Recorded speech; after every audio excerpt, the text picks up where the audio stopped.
আসসালামু আলাইকুম সুপ্রিয় শিক্ষার্থী বন্ধুরা, আশা করি ভালো আছো। আজকে আমরা আমাদের সেই প্যারটস টেলের দ্বিতীয় অংশটি নিয়ে হাজির হয়েছি। আমরা অর্থ সহকারে আমাদের টেক্সট বইটা পড়ার চেষ্টা করব। সেই ধারাবাহিক ক্লাসের মধ্য দিয়ে আমরা আজকে হাজির হয়েছি। আমরা দেখি আমাদের আজকের লেসনে আমরা কি কি বাক্য রয়েছে এবং আমরা কিভাবে শিখতে পারি। এখানে টাস্ক, টাস্ক অর্থ হচ্ছে কাজ, টাস্ক শব্দত কাজ, এডুকেটিং অর্থ শিক্ষা দেয়া, শিক্ষা দেওয়া।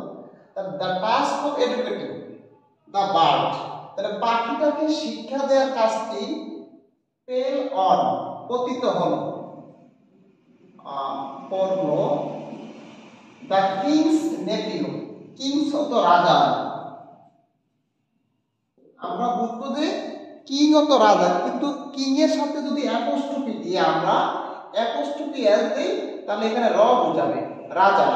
দ্য কিংস নেপিউস, নেপিউস এখানে আমরা দেখি হিজ সিস্টার্স সানস, তার বোনদের সন্তানদের উপরে পড়েছে। তাহলে এখানে আমাদের ভাগিনা, নেপিউ অর্থ হচ্ছে বাগিনাদের, তাহলে তার অনেকগুলো বাগিনা ছিল, সেই বাগিনাদের উপরে দায়িত্ব পড়েছে। বাগিনা তার সিস্টার্স নেপিউ, সরি সিস্টার সানস, তার বোনের সন্তানদের উপরে এই পাখিটাকে শিক্ষা দেওয়ার ভারটা পড়ল। The learn man of the court, learn man of the পণ্ডিত ব্যক্তিরা, লার্ন ম্যান পণ্ডিত ব্যক্তি, আর কোর্ট হতো আদালত, সরি রাজ্য। তাহলে এই কোর্টের যারা পণ্ডিত ব্যক্তি ছিলেন, লার্নড ম্যান ছিলেন, পণ্ডিত ব্যক্তিরা ছিলেন, এই পণ্ডিত ব্যক্তিরা ডেলিবারেটেড আলোচনা করেছিলেন, আলোচনা করলেন অথবা ভাবলেন, চিন্তা করলেন। ডেলিবারেটেড লং অত চিন্তা করলেন বা আলোচনা করলেন লং, অনেক সময় ধরে, লং অত দীর্ঘ সময় ধরে তারা আলোচনা করলেন। তাহলে কোর্টের বা আদালতের বা রাজ্যের সবচেয়ে পণ্ডিত ব্যক্তি যারা আছেন, এই পণ্ডিত ব্যক্তিরা দীর্ঘ সময় ধরে এই বিষয়টা নিয়ে আলোচনা করলেন যে পাখিটা কেন আসলে মূর্খ। দে পন্ডার দ্য রিজন, তারা কারণগুলো নিয়ে আলোচনা করলেন বা চিন্তা করলেন। Behind the ignorance of the creation in question, প্রশ্ন আকারে তারা এই প্রাণীটা অজ্ঞতার পিছনে কি কারণ থাকতে পারে এই বিষয় নিয়ে পণ্ডিতরা অনেক আলোচনা করলেন, চিন্তা করলেন।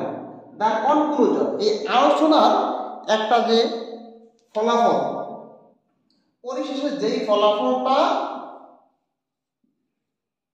পরিশেষ অথবা উপসংহারে যে ফলাফলটা এসে দাঁড়িয়েছে সেটা হচ্ছে দ্য বার্ডস নেস্ট, নেস্ট অর্থ হচ্ছে বাসা, নেস্ট শব্দ হচ্ছে, নেস্ট শব্দ অর্থ বাসা, বার্ডস অর্থ পাখি, পাখি, তাহলে পাখির বাসা, made of straw and twins, straw অর্থ খড়, খড়কুটা, খড়কুটা, টুইন অর্থ ডালপালা, গাছের ডালপালা।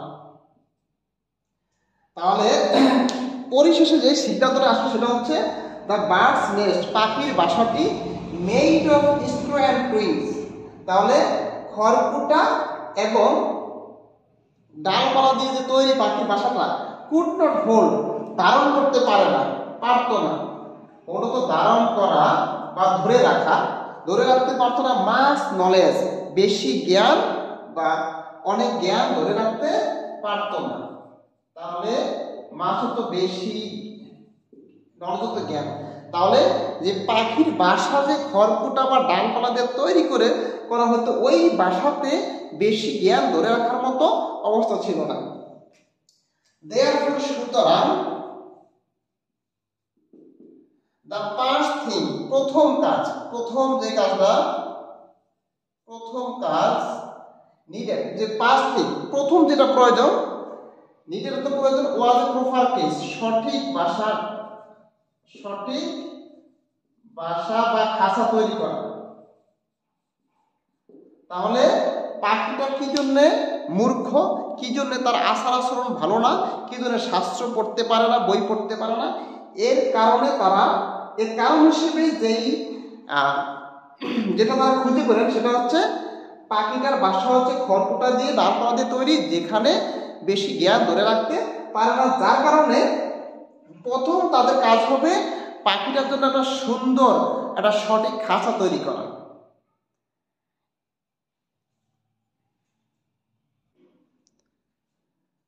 তারা এই সিদ্ধান্ত দেওয়ার পরে, আচ্ছা আমরা পরবর্তী বাক্য দিয়ে রয়্যাল অফ দ্য রাজ পণ্ডিতেরা রিসিভ গ্রহণ করলো বা পেল হ্যান্ডসাম মোটা অঙ্কের ফি এবং আনন্দের সাথে চলে গেল বাসায় আনন্দের সাথে বাসায় চলে গেল। তাহলে আমরা দেখব যে তারা যখন এই সিদ্ধান্তটা দিয়েছে, এরপরে তারা রাজ দরবার থেকে এই রাজপণ্ডিতেরা একেবারে মোটা অঙ্কের একটা টাকা বা সম্মানই পেয়েছিলেন এবং তারা আনন্দের সাথে বাসায় চলে গেলেন। আমরা এবার দেখব পরবর্তীতে খাঁচা বানানোর কাজটি আমরা দেখব কিভাবে সম্পন্ন হয়। ধন্যবাদ সবাইকে।